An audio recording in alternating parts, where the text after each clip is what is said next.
Doctor Tariq فضل چودھری صاحب، یہ جو فیصل واڈا صاحب بار بار کہہ رہے ہیں مسلم لیگ نون آخری دفعہ اقتدار میں آ رہی ہے، اس پہ کیا کہیں گے آپ؟ ایک طویل فہرست ہے جس میں بڑے بڑے نام ہیں جنہوں نے میاں نواز شریف صاحب کے خلاف سازشیں کی. اس میں فوجی عامر بھی ہیں، چیف مارشل ایڈمنسٹریٹر بھی ہیں، اور ان سب نے یہ کہا کہ نواز شریف کی سیاست ختم ہو گئی ہے.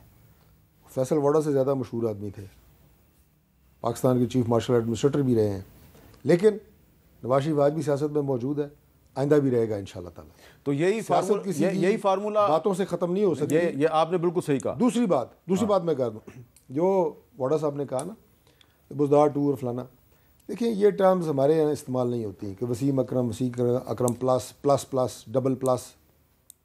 پارٹی نے فیصلہ کرنا ہے، پارٹی لیڈرشپ نے فیصلہ کرنا ہے کہ پرائم منسٹر مشاورت جاری ہے اور چیف منسٹر کون ہوں گے. اور ہمیں بھی یہ پتہ ہے کہ اس وقت جو چیلنجنگ صورتحال ہے اس میں کیپیبل کہ کون کتنا کیپیبل ہے، جو پنجاب چلا سکتا ہے، مرکز چلا سکتا ہے.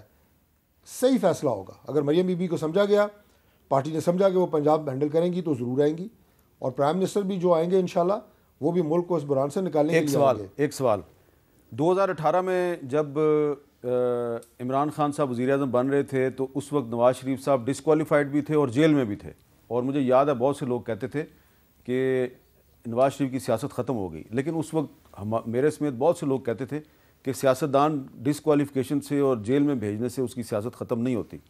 آج عمران خان جیل میں بھی ہے اور ڈسکوالیفائڈ بھی ہے، کیا اس کی سیاست ختم ہوگی؟ دیکھیں میں نہیں کہتا کہ عمران خان کی سیاست ختم ہو گئی ہے. عمران خان کو بالکل رائٹ ہے کہ وہ سیاسی انداز جو سیاسی اسلوب ہیں اس کے مطابق سیاست کرنا چاہیں تو 10 دفعہ کرتے رہے ہیں.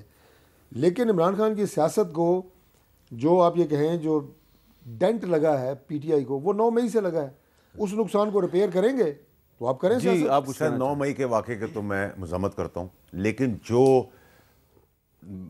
عمران خان صاحب کی 4 دیواری اور ان کے نکاح کا جو آیا ڈرامہ اور جو اس کا فیصلہ آیا ہے جس میں زنا حلال اور نکاح حرام ہو گیا ہے، اس کا جو ڈینٹ پڑا ہے وہ تاریخی ڈینٹ ہے اور وہ زندگی بھر وہ ڈینٹ چلتا رہے گا جس کو آپ نے بختا ہے. آپ سمجھتے ہیں کہ عدت کیس میں جو فیصلہ آیا اس کا عمران خان کو فائدہ ہوا ہے اور ان کو زبردست نقصان ہوا. اور دیکھیں سوسائٹی کے طور پہ بھی میں سمجھتا ہوں میرا اختلاف ہو سکتا ہے، میں کہتا ہوں 9 مئی میں پھانسی چڑھا دیں، لیکن یہ آپ اگر پریسیڈنٹ سیٹ کریں گے کسی کے 4 دیواری کمروں کے اندر گھس جائیں گے تو جانور اور انسان کا فرق آپ نے ختم کر دیا. دس از ناٹ ایکسیپٹیبل.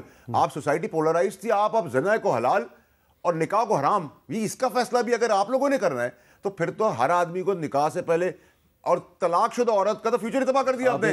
پرانا میاں آ کے کہہ دے، قاضی آئے گا تو اس کو جیل نہیں ہوگی. اس بے شرم کو جو فائدے لے رہا تھا اس کے بیان کے اوپر آپ اس عورت کو تباہ کر دیں گے. یہ کیسے، کس معاشرے میں ہم، کس نے رائٹ دے دی ہے؟ آپ ایک دفعہ پھر ایک معزز جج صاحب کی شان میں گستاخی نہیں سر، میں ایک فیصلے کی بات کر رہا ہوں. دیکھیں میں اس فیصلے کو کرٹیسائز کرنے کا رائٹ رکھتا ہوں اور میرا کام ہے کہ جو صحیح فیصلہ ہے اس کو سر پہ بٹھاؤں اور جو غلط فیصلہ ہے اس کو کرٹیسائز کروں. ایک آخری چیز، اگر ڈاکٹر صاحب کی میں بات کروں، میں نے یہ نہیں کہا کہ نواز شریف صاحب کی اقتدار نواز شریف صاحب کا یہ آخری ہے. اب اگر نواز شریف صاحب آ گئے تھے، ایک شرمندہ سپیچ وہ کر بھی رہے تھے، اگر وہ اس میں یہ کہہ دیتے، اگر بگر پلیئر ہوتے، ڈیموکریٹک پلیئر ہوتے، دل رکھنے کے لیے کہتے جی آپ نے انڈیپینڈنٹ زیادہ لیے ہیں شعیب شاہین صاحب، آپ گورنمنٹ بنائیں، ٹھیک ہے، صرف یہ اسٹیٹمنٹ دے دیتے، جبکہ گورنمنٹ کسی کا باپ نہیں بنا سکتا تھا، ٹھیک ہے، کسی کا باپ نہیں بنا سکتا، ٹھیک ہے، لیکن آپ یہ اسٹیٹمنٹ دے دیتے تو ایک ڈیموکریٹک ویل بینگ نظر آتی. ٹھیک ہے، لیکن آپ نے پہلے ہی کیا کیا، پھر ضد بازی، پھر ہٹ درمی، پھر بدماشی. شعیب شاہین صاحب، اب آپ کو اپنی پارٹی کے بانی چیئرمین کا مستقبل کیا نظر آ رہا ہے؟ پہلی بات تو یہ ہے کہ انہوں نے کہا نا کہ کسی کا باپ نہیں بنا سکتا، باپ کا باپ ہی بنا سکتا ہے اور باپ کا باپ ہی بنا رہا ہے، پہلی بات. دوسری بات ہے بھائی سارا پاکستان آج عمران خان کے ساتھ کھڑا ہے. یہ تو بونے سیاست دان اور یہ اسٹیبلشمنٹ اور یہ الیکشن کمیشن اور وہ سہولت کار منصف جنہوں نے یہ ملک کی جڑیں کھوکھلی کر دی ہیں اور تباہ و برباد کر دیا ہے، ان کو تو میرے خیال ہے ان کو تو اب یہ سبق سیکھنا چاہیے کہ ایک شخص جیل میں بیٹھا ہے اور اس کے نام سے اتنا تھر تھر کانپ رہے ہیں. آج بھی اگر رول کر رہا ہے نا، خدا کی قسم میں دل سے بات کر رہا ہوں، یہ کوئی سیاست والی بات نہیں کر رہا، آج اگر پاکستانی قوم اور لوگوں کے دلوں پہ راج کر رہا ہے نا، دلوں کا بادشاہ اور شہنشاہ ہے تو وہ صرف عمران خان ہے. اور ایک بات اور بتا دوں، اگلے 50 سال تک میری بات میں نے قسم اٹھا کے بات کی ہے، یہ میرا بلیو ہے، اگلے 50 سال تک جو اگلی نسل تیار ہو رہی ہے، یہ لوگ نظر بھی نہیں آئیں گے. اچھا چلیں 5 سال کا بچہ یہ کیا بات کرتے ہیں عمران خان کا مقابلہ یہ سیاستدان کریں گے اسفندیار ولی جن کا صاحب نے پیسہ ایک لطیفہ سنایا تھا، مقدر ہو. وہ میں سنا دیتا ہوں آپ کو، عمران خان صاحب کی صرف ایک دور کی. انہوں نے کہا اسفندیار ولی خان نے کہ ہمارے علاقے میں ایک شخص گدھے پہ سونے کی کانچ کی چوڑیاں بیچنے کے لیے آیا، دونوں طرف لدی تھیں. تو ایک پٹھان نے موٹا ڈنڈا ایک طرف رکھ کے مارا اور پوچھا اس گدھے پہ کیا ہے؟ تو اس نے کہا اسی طرح ڈنڈا دوسری طرف مارو پھر کچھ بھی نہیں ہے. ایک دور تو عمران خان کا برداشت کر گیا پاکستان، دوسرا دور نہیں برداشت کر سکتا. کانچ کی چوڑیاں جو پی ڈی ایم 1 نے جو تباہی مچائی ہے، پی ڈی ایم 2 کے پاس ملک کو چلانا تو دور کی بات ہے. دیکھیں 6.2% جی ڈی پی تھی، $24 بلین آپ کے ریزرو تھے، جو ان کے 4 سال میں ہوا ہے بجلی کا یونٹ تھا. میں ان لوگوں میں سے آپ دونوں بولیں گے تو سمجھ نہیں آئی. آپ آخری بات کر دیں. میں نے شعیب صاحب سے ریکویسٹ کرنی، شعیب صاحب کو اس ایکسیڈنٹلی اس پارٹی میں تو آ گئے ہیں. شعیب صاحب کو کتنا ٹائم ہوا اس پارٹی کے اندر؟ کتنا ٹائم ہوا شعیب صاحب کو؟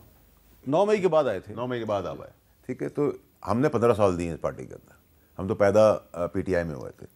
تو شعیب صاحب جو باتیں کر رہے ہیں نا، وہ شعیب صاحب کا جوش ہے جو شروع میں ہوتا ہے. ابھی جب ہوش ٹھکانے آ جائیں گے، جب آپ کے سامنے 93 کا فگر 60 اور 60 سے 30-35 پہ آئے گا تو آپ کو لگ پتہ چل جائے گا. ویسے میں آپ کو یاد کراؤں، سیف اللہ بڑو صاحب آپ کے ساتھ بیٹھے ہوئے تھے، پی ٹی آئی کے سینیٹر تھے. وہ بڑا سخت بول رہے تھے، کچھ چھوڑ گئے. سخت بولے تھے نا، پی ٹی بہت سخت بولے تھے اور پی ٹی آئی چھوڑ گئے.